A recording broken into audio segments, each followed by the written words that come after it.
Salut à tous, je m'appelle Zang Daniel André et aujourd'hui je vais vous montrer comment mettre en place un environnement DevOps avec GitHub Repository, GitHub Action et Heroku. Alors au plan nous aurons en premier, nous allons décrire ce que c'est qu'un environnement DevOps. Nous allons parler des dépôts distants, des dépôts locaux, de GitHub Action, du déploiement continu avec Heroku. Nous allons aussi parler du travail collaboratif. Alors, c'est quoi un environnement DevOps? Un environnement DevOps, c'est en fait un environnement combinant les outils de développement logiciel et d'exploitation logicielle permettant d'automatiser des builds, des tests et le déploiement. Ces builds, ces tests et ces déploiements constituent ce qu'on appelle le flux de travail. Nous pouvons le voir sur cette figure ici-dessous. Et quels sont les avantages que procure un environnement DevOps? Il accroît la rapidité du développement, car grâce à la livraison continue, les développeurs ont la possibilité de mettre à jour rapidement les applications. La fiabilité aussi, car grâce à DevOps, grâce aux environnements DevOps, il est possible de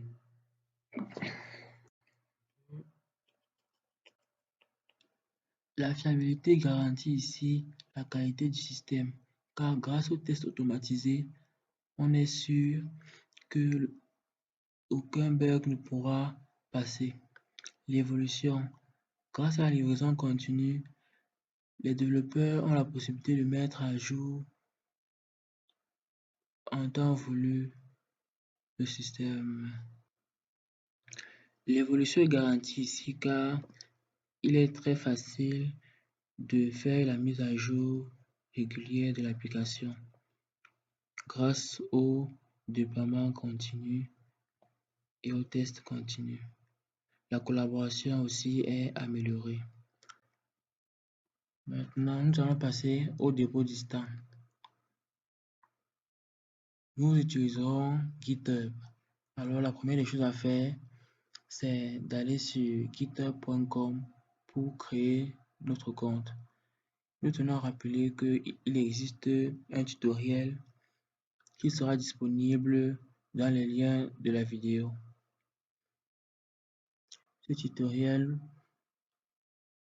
nous permettra de mettre en place un environnement DevOps. La première des choses à faire est de créer un compte GitHub. Si cela est déjà fait, vous pouvez vous connecter à ce compte et créer un dépôt distant. Donc, ce que nous allons faire, c'est aller sur GitHub. Nous avons déjà créé notre compte et nous allons maintenant nous connecter.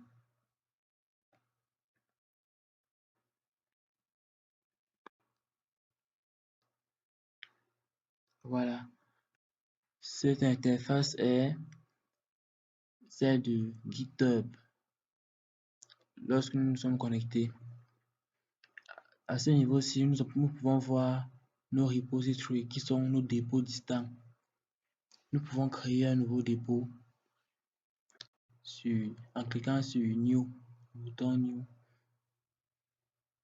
Et ici, on renseigne le nom du dépôt distant. Nous pouvons mettre le nommer comme nous voulons.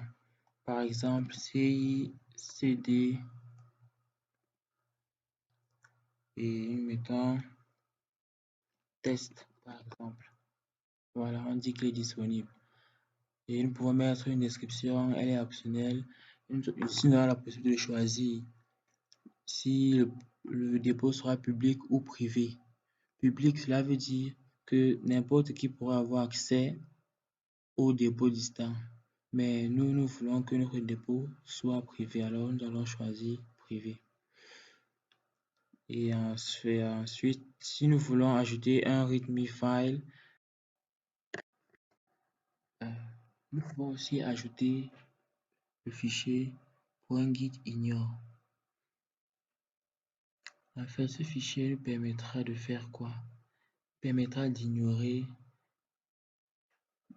tous les fichiers qui ne doivent pas être pris en compte par l'outil de versionning Git. Et nous pouvons aussi cocher pour choisir la licence. Mais bon, tout ceci ne nous intéresse pas pour le moment. Alors, ce que nous allons faire, c'est juste ajouter un readme file. Et nous cliquons sur Create Repository.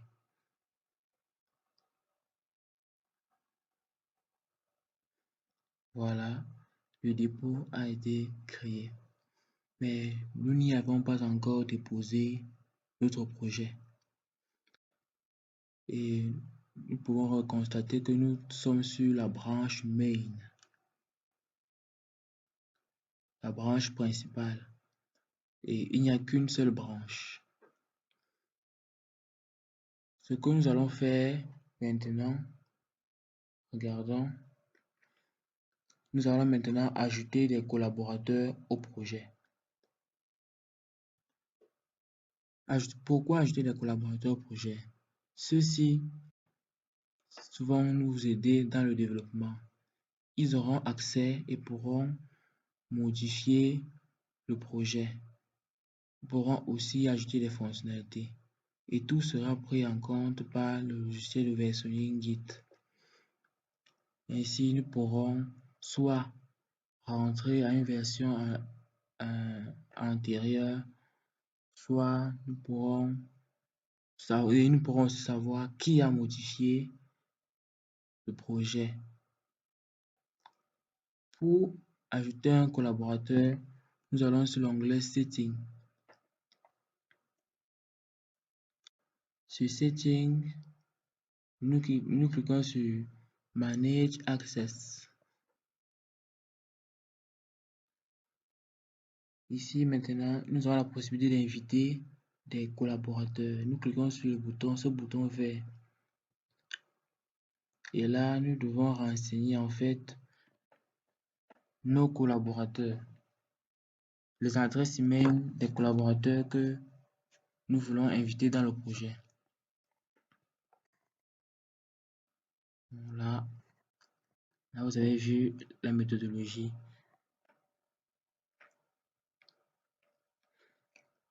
La prochaine étape sera de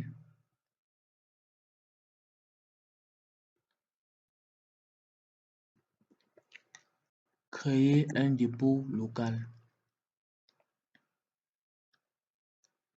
Nous allons maintenant passer à l'installation de l'outil Git. Nous pouvons l'installer sur Linux, Mac OS ou encore sur Windows. Bon, nous sommes sur Windows et nous allons suivre la procédure d'installation sur Windows. Déjà, il faut se rendre sur le lien http git-scm.com/download/win. Nous allons copier ce lien et nous allons créer un nouvel onglet sur le navigateur. Nous allons copier. Voilà, là nous arrivons directement sur la page de téléchargement de l'outil de versionning Git. Git, c'est un outil de versionning qui nous permettra de gérer les versions de nos applications. Et c'est grâce à lui que nous pourrons envoyer nos projets depuis le local depuis le dépôt local vers le dépôt distant. Et nous pourrons aussi récupérer des projets qui sont dans les repositories comme GitHub, tant qu'on ait une connexion Internet. Maintenant, ici, nous allons choisir la version du setup 32 bits si notre système est 32 bits ou 64 bits. Notre système est 64 bits, alors nous allons choisir 64 bits. Cliquons. Et là, nous attendons le téléchargement. Après le téléchargement du guide, nous passons à l'installation. Donc, il faut suivre l'installation de la manière aussi classique que possible. Donc, on va cliquer sur Next, Next. Et ici, qu'est-ce qu'on fait? On dit Enable Experimental Support. En fait, on choisit toujours Next. Bon, nous l'avons déjà installé et vous pouvez continuer de suivre la procédure. Après avoir installé Git, vous pouvez ouvrir, vous allez dans le menu Démarrer et vous saisissez Git et vous allez voir, vous pouvez voir que il y a des applications, l'application Git qui s'est installée, Git CMD et Git Bash. Vous pouvez utiliser Git Bash pour saisir des commandes Git ou alors vous pouvez tout simplement utiliser votre CMD. Nous allons utiliser notre CMD. Cela fonctionne aussi bien. Voilà. Lorsque nous avons ouvert notre CMD, quelle est la prochaine étape? Nous regardons. Nous voulons cloner à présent un projet distant. Alors, qu'est-ce que nous allons faire? Après avoir ouvert le CMD, ici nous allons créer un dossier que nous allons nommer intégration continue. D'abord, nous allons nous positionner là où nous voulons que le projet soit téléchargé. Alors, nous sommes dans User. Si nous tapons la commande dire, nous pouvons voir tout ceci. Nous allons entrer dans Documents. Nous voulons stocker notre projet dans mes documents. Alors, nous allons regarder. Nous allons entrer dans CD Document. Voilà.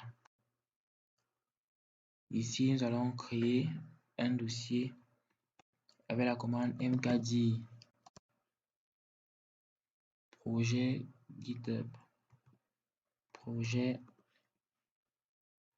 underscore GitHub. Voilà. Et si nous faisons un nouveau dire et que nous recherchons, bon, et nous tapons la commande cd projet, là nous pouvons voir que notre projet a bien été créé, notre dossier a bien été créé et nous pouvons entrer à l'intérieur du dossier. Une fois entré à l'intérieur du dossier, nous devons cloner le projet. Quelle est la procédure pour cloner le projet?